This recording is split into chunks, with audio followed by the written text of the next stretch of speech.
Hello everyone, it's Julian from BD Cosmos, and we're back to talk about 5 more books of our top 10 books to subscribe to for the month of September of 2022, releasing in November of 2022. So last time we looked over at 5 independent books, not DC, not Marvel, that were scheduled for release later this year, and so now we're going to look at, we're going to say the superhero titles, but we're cheating a lot this time. And usually I also talk about our obligatory trivia bracket this month. A lot of this month is actually like canceled and resolicited books, so I am going to give you a sixth pick. Sorry.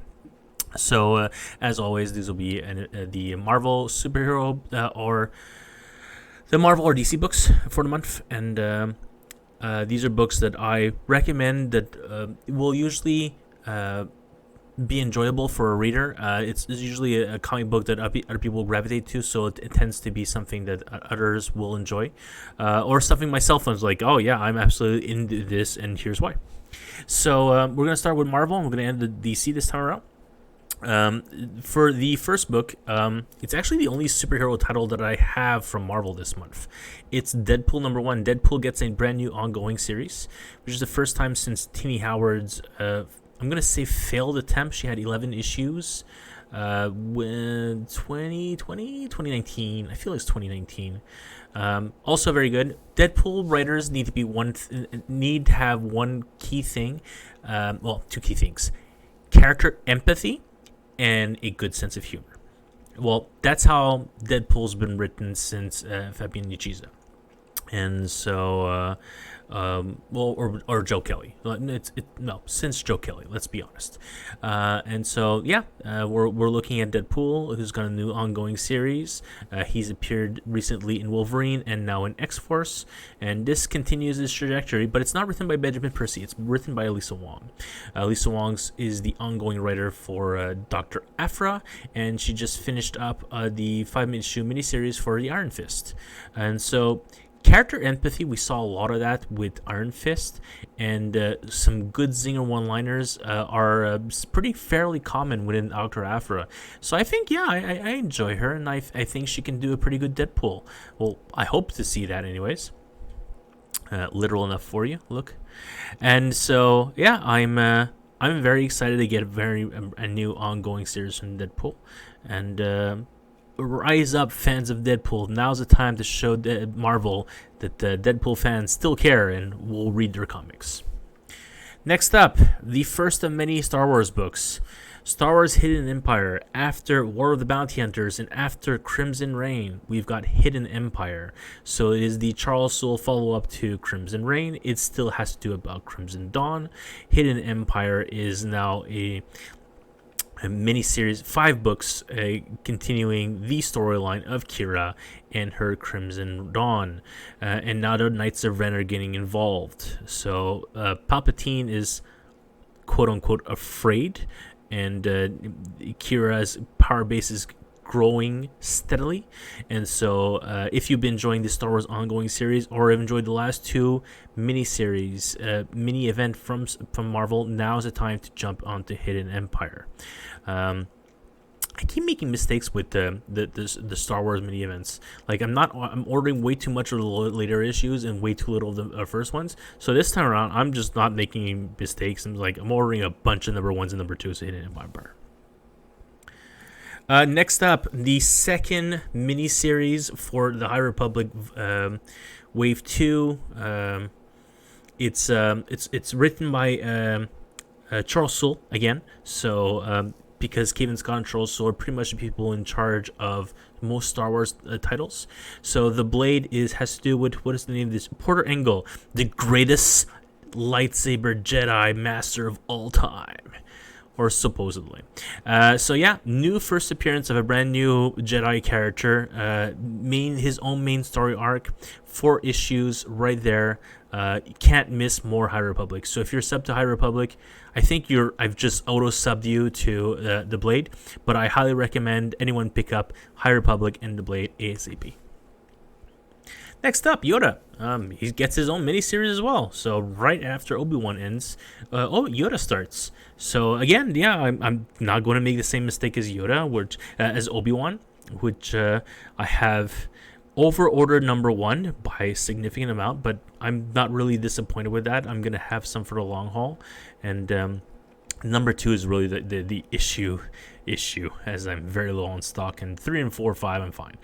So yeah, Yoda gets his own story, his own origin story, but more in-depth characters. Look over the character. It's also written by Kevin Scott, so it's very important to mention. Phil Noto doing the cover art. So yeah, if you're on Obi-Wan, I don't see a reason why you shouldn't be on Yoda. All right, we did Marvel. There was 3 Star Wars titles.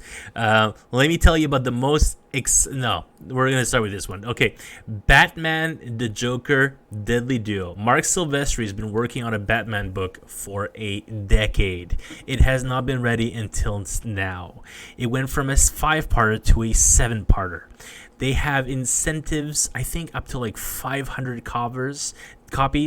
It looks insane. So again, this is, yeah, it's not creator owned. It's still a Batman and Joker story. It's still owned by DC, but it is, he wrote it, he drew it, he inked it, and he's cover arting it. So again, Mark Silvestri, we've talked about him in the previous video about Cherish. He created those characters for Cherish, and so now would be a great time to pick up a very, very cool looking, worked out story that's been, again, almost a decade now. They've been working on this 7-issue story, and so yeah, I'm all in. I think it's going to be a very hot seller, and I think stores who are not going to order enough are going to be making a huge mistake.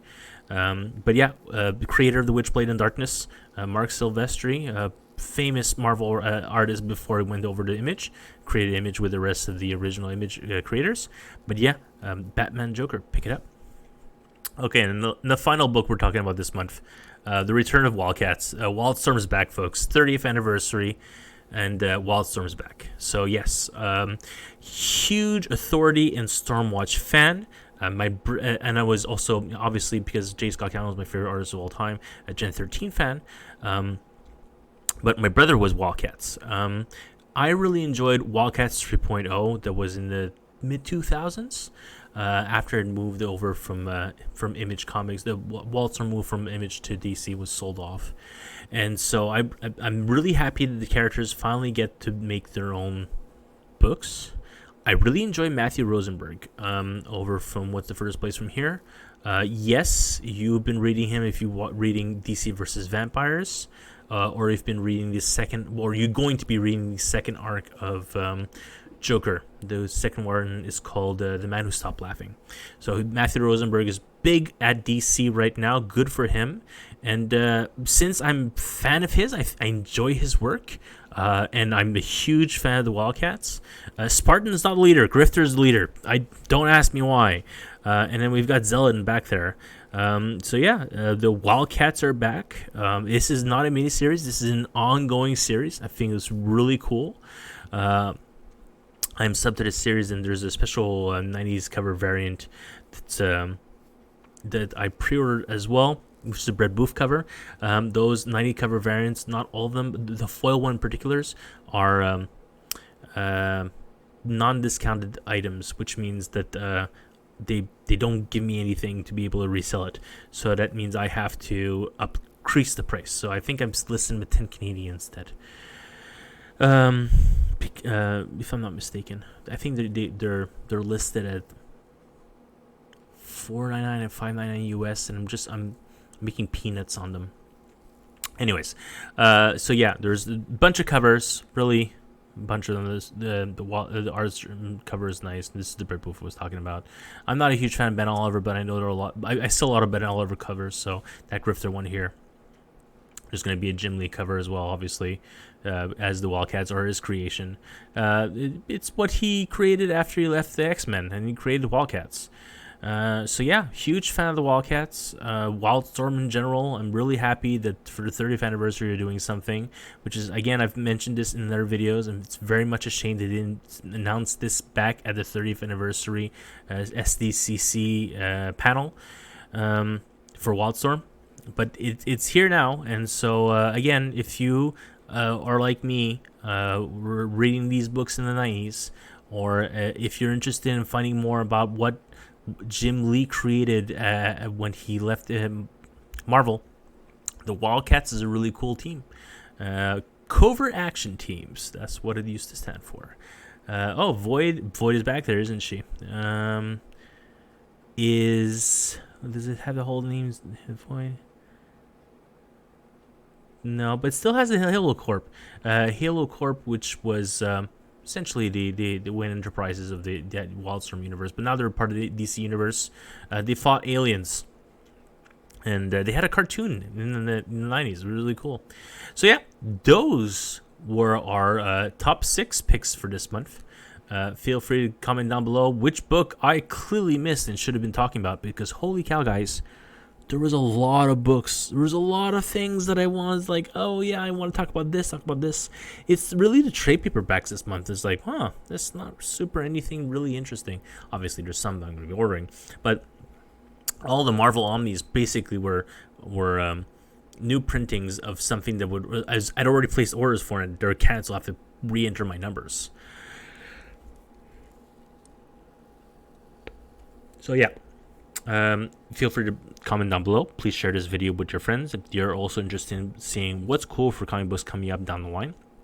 And please like the video so that we and other people can help. This will help the algorithm. The other people can watch these videos, and then more people can order books or just read them. Obviously, if you have your own LCS and you want to pick up books, just tell them, it's like, this guy at Cosmos, he thinks Wildcats is good. What do you think? And they'll give him your opinion. It'll be a different opinion, or it'll be the same. You never know until you try. Anyways, thank you so much. Thank you all so much for watching. I really appreciate it as always. And as always, keep reading.